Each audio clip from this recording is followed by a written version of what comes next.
What's your poison, your addiction? Is it legal or illegal? Whatever it is you're hooked on, from coffee to cocaine, smoking pot to pigging out, Nora Volkov has your number. She's the head of the National Institute on Drug Abuse. For 3 decades now, Volkov has been looking literally into the brains of addicts, not just hard drug users, but smokers and overeaters too. Nobody knows more about how we get hooked and why bad habits are so hard to break. Dr. Volkov grew up in Mexico in a family with a famous ancestor and a tragic history. She's made history herself by challenging many of the old ideas about our addiction to addiction. What do you make of that common phrase, just say no? If it were so easy, I think that we would have no problem of obesity, we would have no problem with drugs. I think that we have to be honest. We've all been in a situation where we were tempted by something, and we didn't want to do it, and we didn't have the self-control to stop it. For example, I love chocolates. Everybody knows that. And I love also coffee. But I'm a very wired person, so I shouldn't drink more coffee. But sometimes I cannot resist it, and that is because not always I have the same level of self-control. So saying to someone, just say no, is magical thinking. Volkov's thinking has revolutionized how science and medicine now view drug addiction as a disease, not a character defect. Her research pinpoints how drugs affect learning, memory, and above all, self-control. We know that drug addiction is a chronic disease. It changes, drugs change the brain, physically change it, and those changes are very long-lasting and persist for a long period of time after the person stops taking the drug. You ready to go in? I'm ready. Here we go. She's been a pioneer in using MRIs, brain scans, to figure out the chemistry of addiction. Remain still and just relax with your eyes closed, okay? This subject is a recovering heroin addict, one of hundreds of drug abusers Volkov and her staff have examined over the years, zeroing in on a critical substance, dopamine. Dopamine so happens to be one of the main chemicals regulating pleasure centers in the brain. And as such, it's therefore the mechanism by which nature motivates our behavior.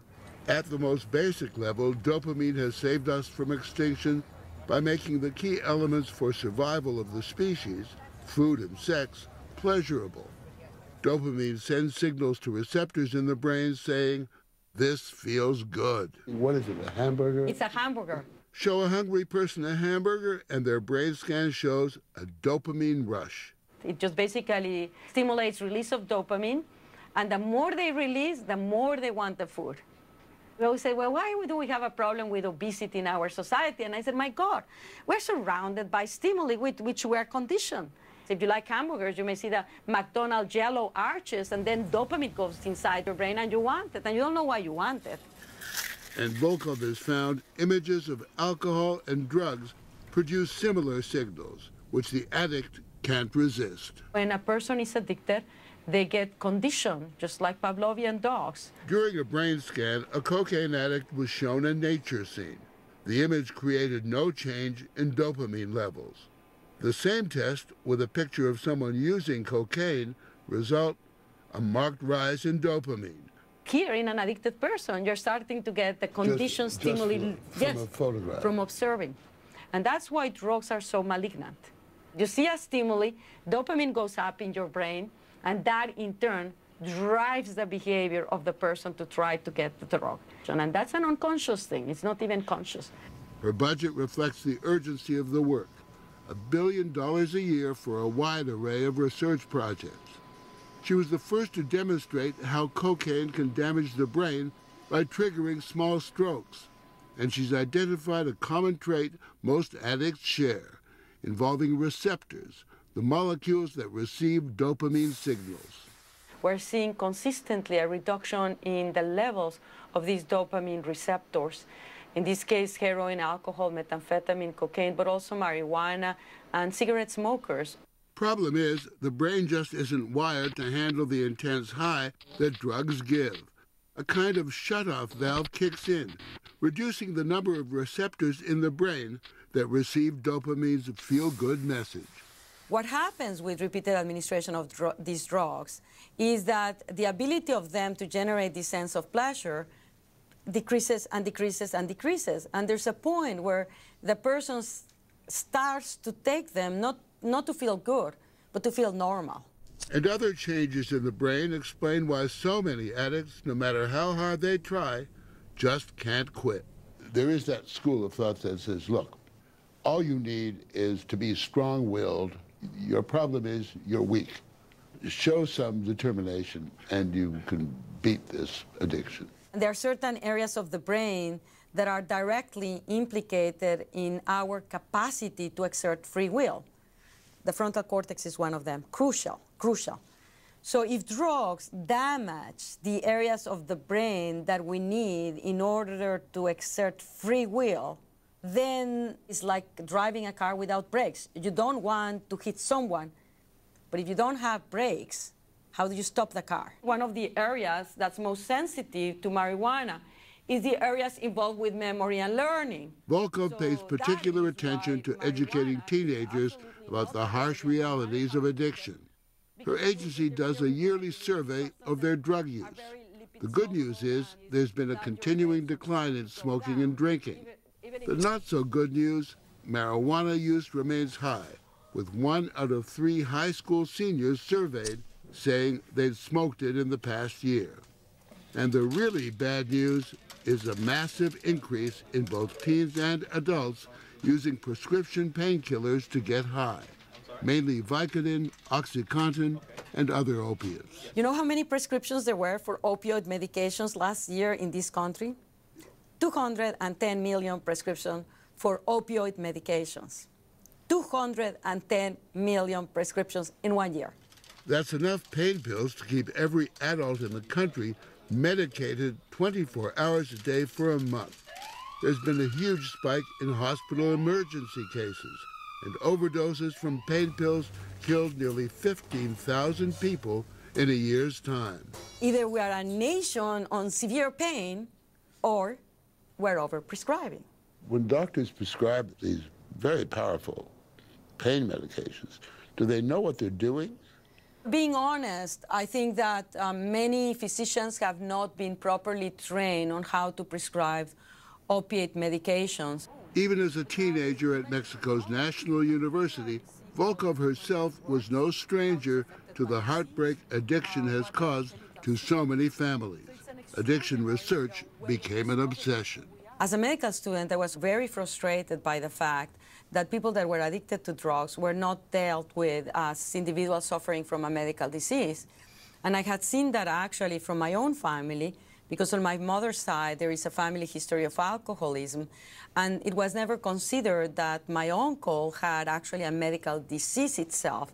And therefore, he never received the help that could have benefited not just him, but his family. And here, our story takes a turn to the house where Nora Volkov grew up in Mexico City, and the most harrowing chapter in her family's grim history. This house is extraordinary to live in, but there was, of course, a dark element to it. I was always very conscious of the fact that my great-grandfather had been killed here. Her great-grandfather still stalks world history. He was Leon Trotsky, the Russian revolutionary leader forced into exile after a power struggle with dictator Joseph Stalin. I remember very clearly being extraordinarily scared to go into the room where Trotsky was killed. I would not be able to do it in the darkness. Something remains there. So ghosts in a way. Ghosts in our brain, through the memory. Trotsky arrived in Mexico in 1936 with his wife Natalia, greeted by the country's most famous artists, Diego Rivera and Frida Kahlo. It was a dangerous era for anyone in the Trotsky family. It is foolish to hope. For his criticism of Stalin and his more democratic ideas, Trotsky's relatives were methodically tracked down by Stalinist agents, imprisoned, shot, hounded into suicide. By the time you came here, how many of your closest family had been executed? I think most, all. Esteban Volkov is Nora Volkov's father, Trotsky's grandson. 73 years ago, he came to live here with Trotsky. He was 13 years old, an orphan, his parents victims of the Stalinist terror. His mother committed suicide. His father was killed in a concentration camp. He then ended up with Trotsky because he was the person that was responsible for him. A year after his arrival, in the dead of night, there was a machine gun attack on the house by Stalinist agents. Trotsky was unhurt. Esteban hid behind his bed. They shoot on my bed, yes, about 6, 7 bullets, yes. You got hit by one of the bullets? Yes, only a scratch, yes. Watchtowers were built on the house, but just 3 months later, Stalin finally got his man. I saw that something strange was happening in the house.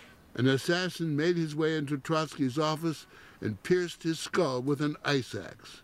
August 20th, 1940. I came in the library and to a little opening, I could see my grandfather on the floor. He was blood around him, and he gave instruction, keep the boy away. I don't want that. So he was still conscious. He was still conscious. Sure. Doctors did what they could, but Trotsky died a day later. He's buried in the family garden. Esteban Volkov went on to become a chemist who helped develop the birth control pill. Nora Volkov was born 15 years after Trotsky's death, addicted since childhood to the pursuit of science. There was a Christmas. The only doll was for me, and there was a microscope that was for her. Okay. She has 3 sisters, Veronica, a writer, Patricia, a doctor in a public hospital, and Natalia, a government statistician. I think, yes, we all have this sense of social consciousness, responsibility towards not only yourself as individual, but as for your society. Are you proud of the accomplishments of your kids? More or less. The road from the House of Ghosts in Mexico has taken Nora Volkov to a place of influence in Washington. She starts each day with a 7-mile run, getting a healthy dose of dopamine. And looking forward down the road, she sees a day when science might banish the curse of addiction. A cure would be fantastic, and that means you get a medication like an antibiotic. Volkov's labs and others around the country are working to develop vaccines to block drugs from entering the brain. The complexities are enormous and progress is slow. We're not there yet, but perhaps one day we may be. And in my brain, if you don't dare to think very ambitious things, you'll never be there.